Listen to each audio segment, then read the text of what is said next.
it. And that's why, for us, really working together is very important.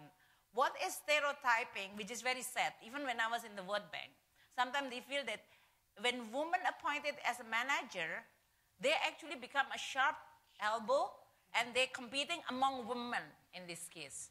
So sometimes, and this is sometimes joked by the male employee, that they are, see, Sri Mulyani, you want to promote more manager women, but see, they cannot cooperate among themselves.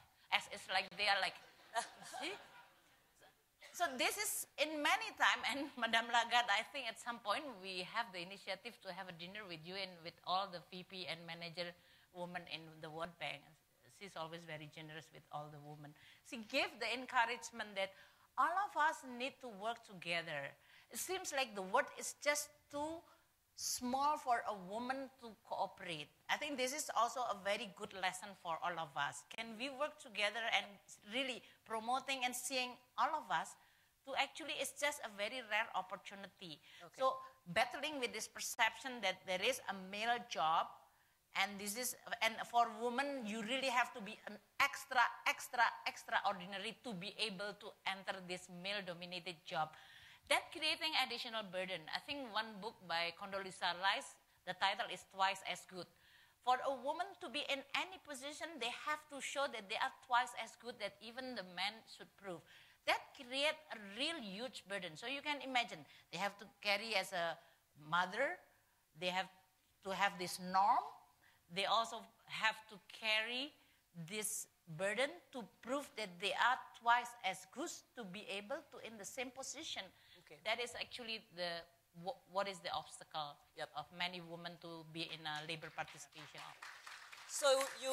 Can I yeah, of course. No. No, I just want to clarify one thing. We have been asked by young female journalists who have just recently had babies if we could organize for them to be able to breastfeed. So the IMF and the World Bank, I'm sure, have organized for breastfeeding facility. Anybody interested here? It's there. Oh, that's good. Yeah. It's okay. In the IMF, I don't think that I see any breastfeeding room. You have it? You have it? Of course. Oh, you have. Of course. Kompas TV have it. That was long time ago. My office has it. No. When I was ED in the IMF, that was long time ago. No. The IMF you have it now.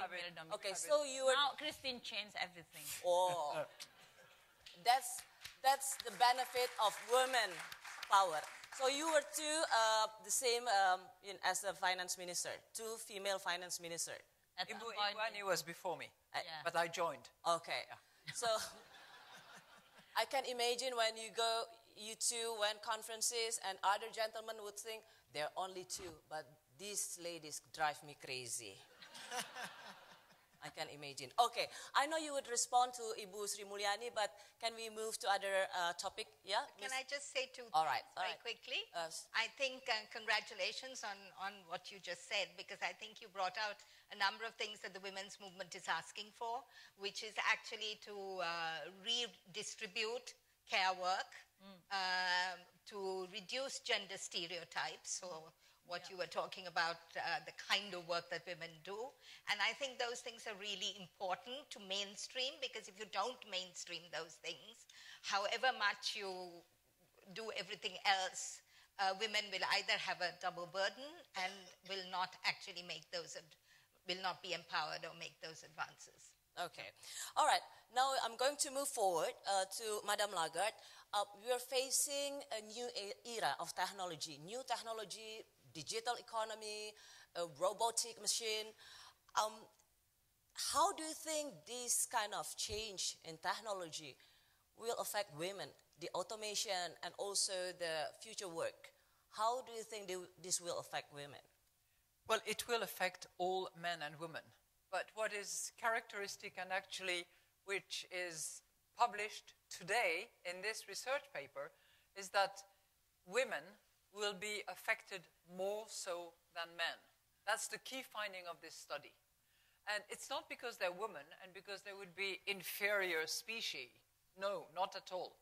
It's just that because of points that you made earlier, they often do tasks that are not as value-adding.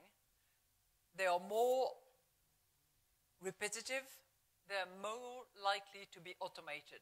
And as a result of that, the jobs that they're doing are going to be affected first before the jobs that eventually men are doing. Now, it's not a massive proportion, but yet again, it shows that despite new technologies, despite artificial intelligence, biotech, and all of that, the women will suffer more than men as a result.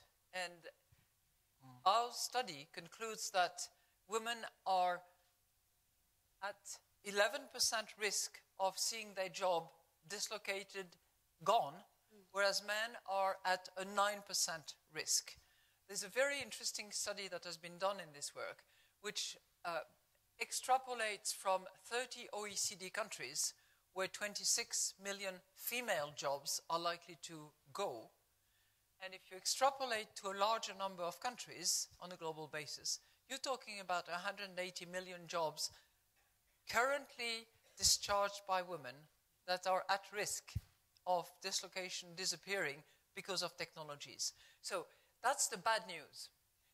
In a way, the good news is that the more you move into services, the more there will be women, as opposed to manufacturing and those jobs that required, physical strength.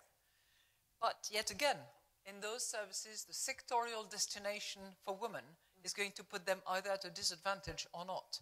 And if you take the sector of information, technology, communication, where there's a lot of IT content, women, again, are at risk, and they're not in equal position compared with men.